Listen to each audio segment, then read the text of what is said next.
Shalom, haleluya, selamat pagi buat kita semuanya. Kita bersyukur kepada Tuhan karena Tuhan bisa memelihara kita semua yang ada. Tuhan boleh memberikan kita semua kekuatan, itu karena Tuhan sangat menyayangi dan mengasihi setiap kita semua. Mari kita tunduk kepala dan kita berdoa. Bapa yang baik, kami mengucap syukur untuk pagi hari ini, pagi yang indah ini. Engkau beri bagi setiap kami ya Tuhan. Kami mengucap syukur untuk segala kemurahan Tuhan dalam hidup kami. Kami boleh sehat semuanya, kami boleh kuat, semua hanya karena kemurahan Tuhan. Bapa, pagi hari ini biarlah kami semua telah siap untuk memuji-Mu dan kami telah siap untuk menerima berkat-berkat yang luar biasa daripada Tuhan. Hanya di dalam berkat nama Tuhan Yesus Kristus. Haleluya. Amin. Terima kasih Tuhan. Oleh karena kemurahan Tuhan, ku ada sampai hari ini. Oleh karena kebaikan Tuhan, janji-Mu terjadi bagiku. Oleh karena kemurahan Tuhan, ku ada sampai hari ini. Oleh karena kebaikan Tuhan, janji-Mu terjadi bagiku. Sama-sama kita menyembah Tuhan. Ku sembah Tuhan, ku mengangkat tanganku, selamanya Kau ajaib bagiku. Ku sembah Kau Tuhan, ku mengangkat wajahku, selamanya Kau hebat bagiku. Mari sekali lagi sama-sama kita katakan.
Haleluya Tuhan Yesus.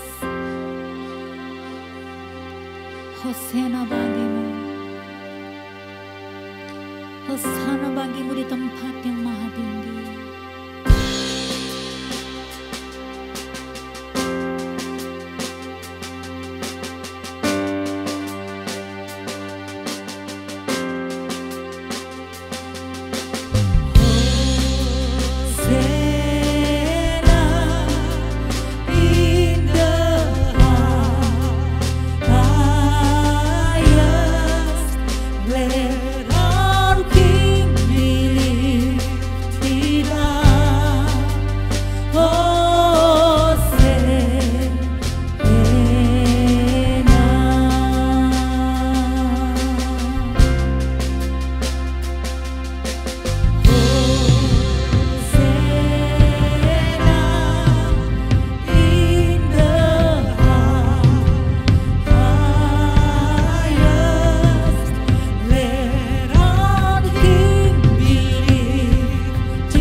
Situasi dan keadaan bisa berubah Tuhan,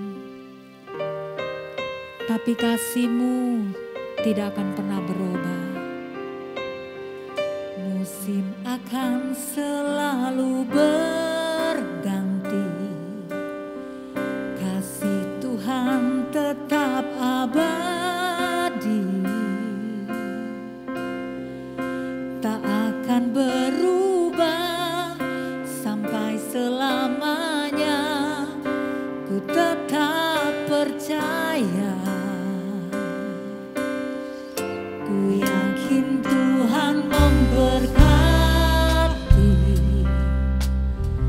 ku yakin Tuhan melindungi.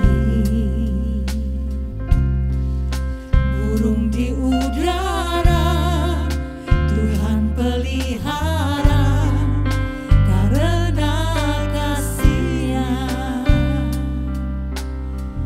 Tuhan selalu menolongku, selalu menjagaku. Sehelai di rambutku tak akan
Shalom, selamat berbahagia kita berjumpa kembali pada kesempatan kali ini. Kita akan mendengarkan kebenaran firman Tuhan pada hari ini. Saya beri tema dengan judul Kristen Retorika. Retorika berasal dari bahasa Inggris, rhetoric, yang artinya ilmu berbicara, yang dalam perkembangannya berarti seni berbicara di hadapan umum, atau ucapan untuk menciptakan kesan yang diinginkan. Walaupun beragam pendapat tentang retorika, namun dengan jelas dapat diketahui bahwa tujuan utama retorika adalah tercapainya tujuan pembicaraan atau terjadinya komunikasi yang efektif. Istilah kata retorika menurut Kamus Besar Bahasa Indonesia diartikan sebagai seni berbicara, keterampilan berbahasa secara efektif. Kemampuan berbicara dengan tata bahasa yang indah mampu akan memikat hati para pendengarnya. Ini pun juga dipakai dalam pidato, menulis, dan teknik mengajar oleh tenaga pendidik. Kebanyakan para pembicara, pengkhotbah, penginjil, pelayan Tuhan juga memainkan peran ilmu retorika ini. Sayangnya, kebanyakan hanya manis di mulut. Kalimat yang dikhotbahkan menarik, tetapi tidak dilakukan. Demikian juga banyak orang Kristen menjalani kekristenan secara teori semata. Manis di mulut dengan perkataan-perkataan seakan rohaniawan. Dibalut dengan simbol-simbol keagamaan. Ya, entah salib, entah itu bintang Daud, atau simbol-simbol keagamaan yang ditempel di kendaraan, atau di lengan biasanya oleh orang-orang muda. Seakan lebih rohaniawan, tetapi pada keseharian justru kekristenan mati terkapar.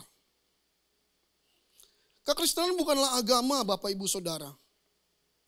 Karena di dalam agama tidak ada Tuhan. Tuhan tidak hidup di dalam agama yang diyakini oleh pemeluknya. Tetapi Tuhan ada di hati umat yang mau berkenan menghidupi kebenaran firman-Nya.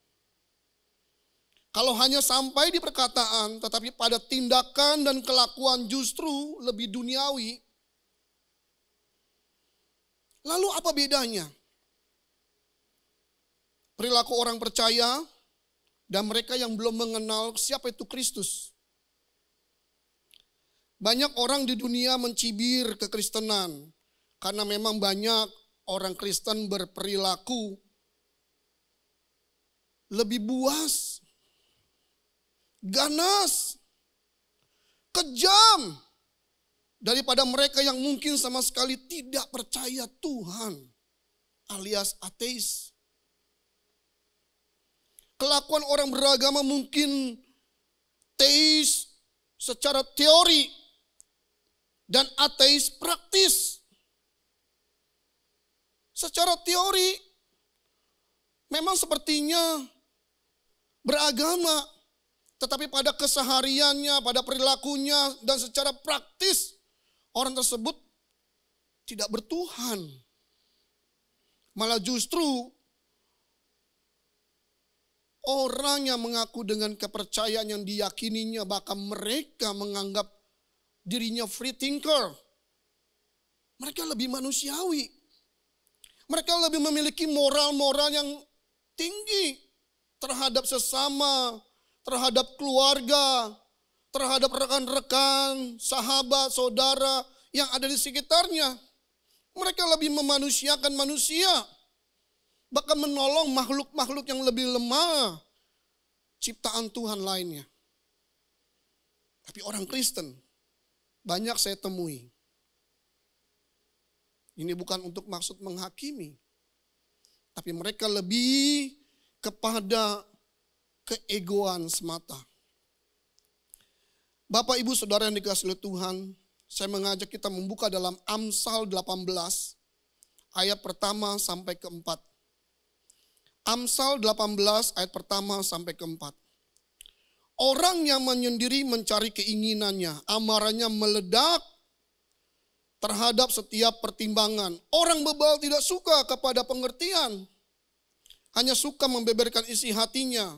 Bila kefasikan datang, datanglah juga penghinaan dan celah disertai cemooh.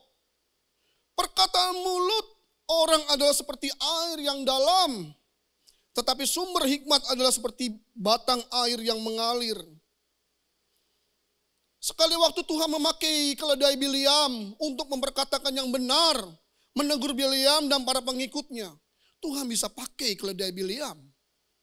Tuhan bisa pakai banyak orang yang sama sekali tidak mengenal Kristus.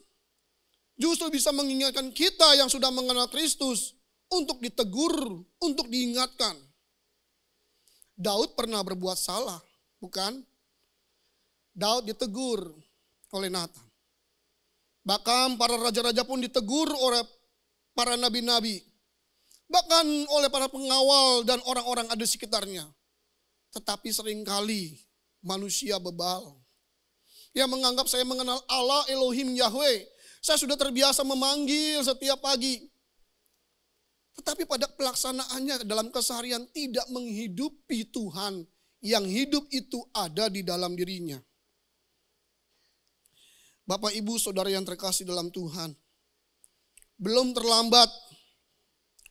terlambat bagi kita untuk memperbaiki diri dan bertobat.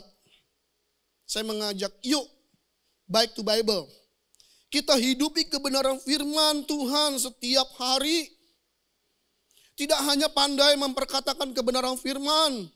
Tidak hanya pandai untuk mengucapkan setiap ayat dan detil di mana posisi dan letaknya. Tidak hanya seringkali mengingatkan, ayo doa. Tidak hanya sering mengingatkan, ayo baca Alkitab. Tidak selalu sering share kebenaran-kebenaran firman melalui media sosial. Entah itu WhatsApp, entah itu Instagram, Facebook, atau media sosial lainnya. Itu tidak salah.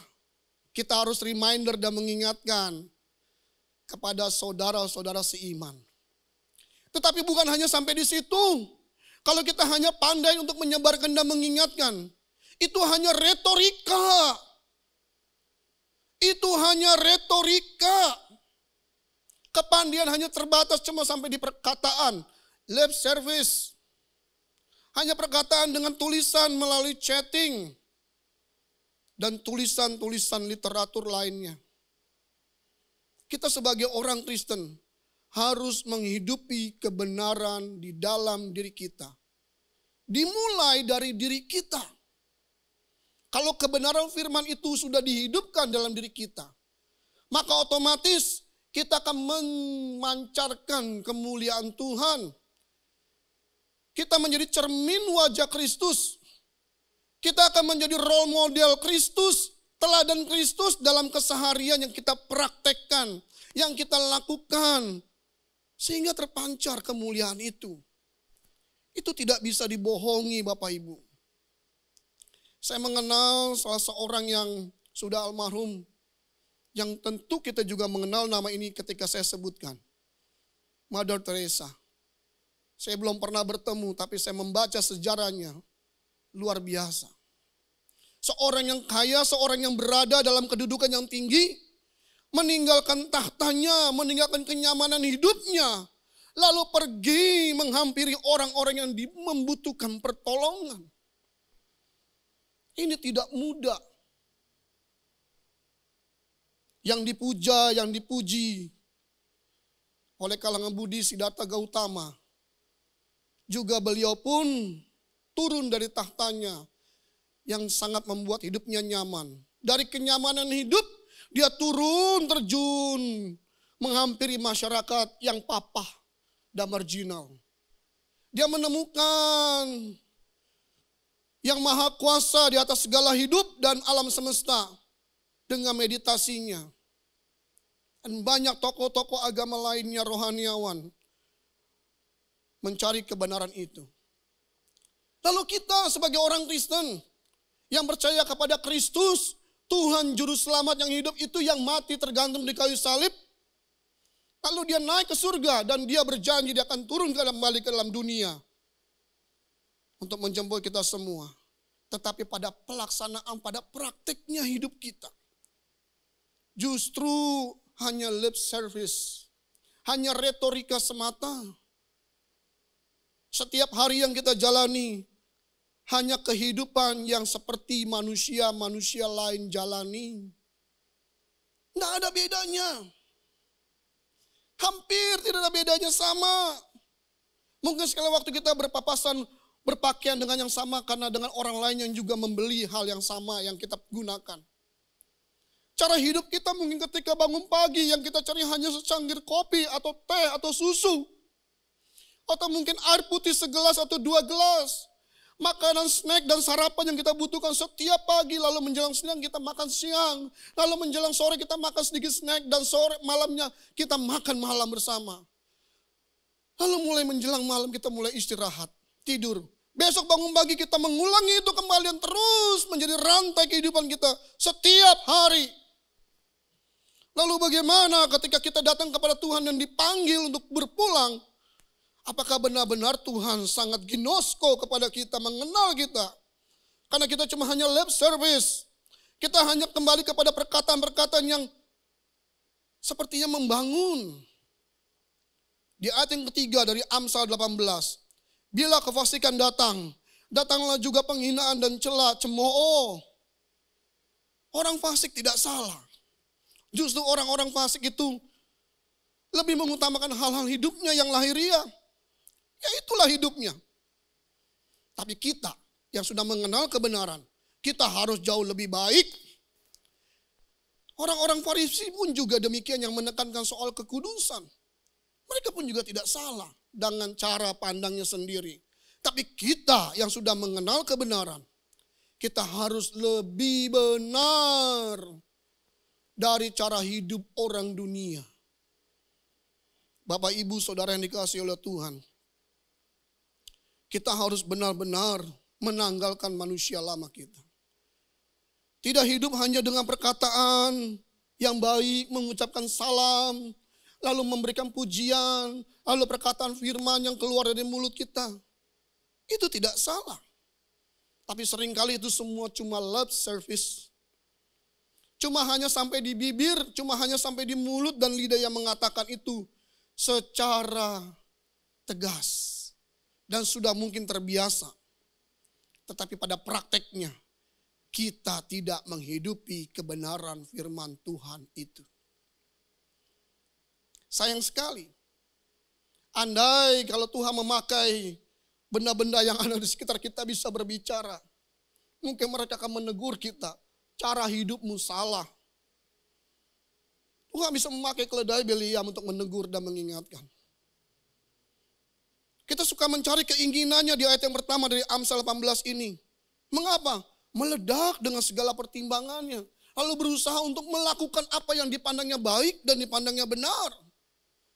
Tetapi belum tentu Tuhan menginginkan itu di atas segalanya. Mari kita kembali kepada rel jalur yang benar yang Tuhan inginkan untuk kita lakukan. Belum terlambat. Jangan kekristenan kita hanya retorika. Yang kita lakukan dianggap baik. Hari Minggu kita sepanjang hari di gereja, kita melayani Tuhan. Lalu kita selalu pegang Alkitab. Lalu kita melakukan pelayanan, kita seakan-akan mendoakan banyak orang sakit. Itu tidak salah. Tapi benarkah kita benar-benar diperkenan oleh Tuhan dan kita benar memiliki hubungan yang harmonis dan ehat dengan Tuhan? Jangan sampai ketika sekali waktu aku berkata Tuhan, Tuhan, tapi dia tidak mengenal kita. Dia tidak ginosko kepada kita. Jangan. Kita harus berjuang untuk memperbaiki hidup ini. Kita harus benar-benar berbeda dari cara hidup orang dunia. Kita harus menanggalkan kehidupan lama kita, Bapak, Ibu, Saudara. Ke depan dunia semakin kelam. Ayo, kita harus berbeda dengan cara hidup orang dunia. Orang dunia bisa memberi dari apa yang dia punya. Bahkan sekalipun dia memberi lebih. Orang Kristen bagaimana? Kita harus sepikiran dan seperasaan dengan Tuhan. Apa yang harus aku lakukan Tuhan, supaya ini aku bisa berkenan kepada Tuhan. Ayo, kita cari Tuhan, kita buru Tuhan. Supaya bukan hanya lip service, bukan hanya retorika kekristenan kita. Tapi benar-benar seperti air yang dalam dan sumber hikmat, seperti batang air yang mengalir. Benar-benar bisa memberkati. Dan itu tepat. Sesuai dengan pikiran dan perasaan Tuhan. Bukan karena ego kita, bukan karena cari nama dan cari panggung. Tapi kita benar-benar mau melayani dengan tulus. Bapak, Ibu, Saudara yang dikasihi Tuhan. Kita harus berjuang dengan sungguh-sungguh. Waktunya semakin dekat, dia akan datang. Kita tidak boleh lagi berpura-pura. Orang dunia bisa memberikan apa yang terbaik untuk sesamanya. Kristus datang ke dalam dunia, dia memberikan nyawanya bagi kita semua. Lalu apa yang kita bisa lakukan sebagai orang percaya? Kita harus memberikan hidup kita. Jangan takut untuk kehilangan nyawa. Kita harus menanggalkan itu semua. Kita akan berpulang. Kita akan kembali ke rumah Bapa di surga. Karena dunia ini bukanlah tempat tinggal kita yang nyaman. Tempat tinggal kita di sana, di langit yang baru dan bumi yang baru. Kita pasti berpulang. Jangan retorika lagi. Kita harus benar-benar mempraktekkan kebenaran firman Tuhan ini. Amin. Tuhan Yesus memberkati. Terima kasih kepada hambanya Bapak Johannes Kurniawan yang atas firman Tuhan yang boleh disampaikan kepada kita semua. Mari jemaat yang dikasihi Tuhan, kita mau berdoa buat hambanya. Bapak, terima kasih buat firman-Mu. Kami berdoa buat hamba-Mu yang telah dipakai untuk melayani, membagikan firman ini, kabar baik ini kepada setiap kami. Tuhan berkati Bapak Pendeta Johannes Kurniawan, dimanapun pelayanannya, di dalam pekerjaannya, di dalam keluarganya Tuhan. Tuhan senantiasa menghampiri kehidupan Pak Jo ini Tuhan. Dan biarlah Tuhan setiap hari dan semakin hari Tuhan tambahkan hikmat, marifat dan wibawa Allah atas kehidupan hamba-Mu ini. Terima kasih Tuhan. Kami mau belajar untuk hidup mengikuti teladan akan Engkau Tuhan. Kami mau berubah dari hari keseharian kami Tuhan. Sehingga kehidupan kami bukan hanya lip service atau hanya ucapan yang sampai di bibir saja Tuhan. Tetapi kami mengerti yang kami lakukan dan kami ubah hidup kami menjadi semakin hari semakin manis. Sehingga kami layak disebut anak-anak Allah. Terima kasih Bapak Surgawi. Dalam nama Yesus kami berdoa mengucap syukur, sama-sama katakan amin. Kami mengucap syukur ya Tuhan untuk pagi ini dan siang ini. Kami masih diberikan kesempatan untuk beribadah kepada Engkau. Kiranya Engkau Tuhan memberkati bangsa kami. Atas bangsa kami mengucap syukur ya Tuhan. Untuk bangsa kami yang damai, yang penuh sejahtera. Kami mau katakan Shalom Indonesia. Damailah bangsaku, sejahteralah negeriku di dalam nama Tuhan Yesus. Terima kasih untuk pemerintahan kami yang ada. Terima kasih untuk semua hal yang baik yang Tuhan rancangkan atas bangsa kami. Kiranya roh takut akan Tuhan memenuhi setiap pemerintah kami ya Tuhan. Roh hikmat dan wahyu ya Tuhan. Terpujilah Engkau ya Tuhan. Kami percaya Tuhan melawat bangsa kami ya Tuhan. Sehingga setiap lutut akan bertelut. Setiap lidah mengaku bahwa Yesus adalah Tuhan. Bagi kemuliaan Allah Bapa. Terpujilah Engkau Tuhan. Segala kemuliaan hanya bagi Engkau. Dan saat ini kami mengucap syukur untuk gembala kami Tuhan, Pastor Elijah dan Ibu Teresa Tuhan. Engkau memberkati kedua hamba-Mu ini yang saat ini sedang berada di Pulau Bali Tuhan. Berkati kedua hamba-Mu ya Tuhan. Di dalam perjalanan mereka maupun di dalam pelayanan mereka ya Tuhan. Kiranya banyak jiwa-jiwa dimenangkan bagi Engkau ya Tuhan. Terima kasih untuk ibadah Mandarin Service juga Tuhan, memberkati Tuhan saudara-saudara kami dari China yang beribadah Tuhan. Berkati mereka Tuhan, kiranya mereka terus bertumbuh dalam iman mereka kepada Engkau ya Tuhan. Terima kasih, terpujilah Engkau ya Bapa. Segala kemuliaan hanya bagi Engkau. Di dalam nama Tuhan Yesus kami berdoa. Haleluya. Amin. Mari kita angkat kedua tangan, kita katakan, kemuliaan bagimu di tempat maha tinggi. Kemuliaan bagimu di tempat maha tinggi. Kemuliaan bagimu di tempat maha tinggi. Kemuliaan bagimu di tempat maha tinggi. Di tempat maha tinggi. Di tempat maha tinggi. Haleluya. Segala kemuliaan, hormat, dan kekuasaan hanya bagi Tuhan. Haleluya. Tuhan memberkati engkau dan melindungi engkau. Tuhan menyinari engkau dengan wajah-Nya dan memberi engkau kasih karunia. Tuhan menghadapkan wajah-Nya kepadamu dan memberi engkau damai sejahtera. Mari saudara-saudaraku terkasih, angkatlah kedua tanganmu dan terimalah berkat damai sejahtera dan sukacita, pertolongan dari Roh Kudus mulai saat siang hari ini dan sampai kedatangan Tuhan Yesus kedua kali menjemput umat-Nya di atas awan-awan penuh kemuliaan. Mari sama-sama yang percaya katakan, amin. Shalom, Tuhan Yesus memberkati.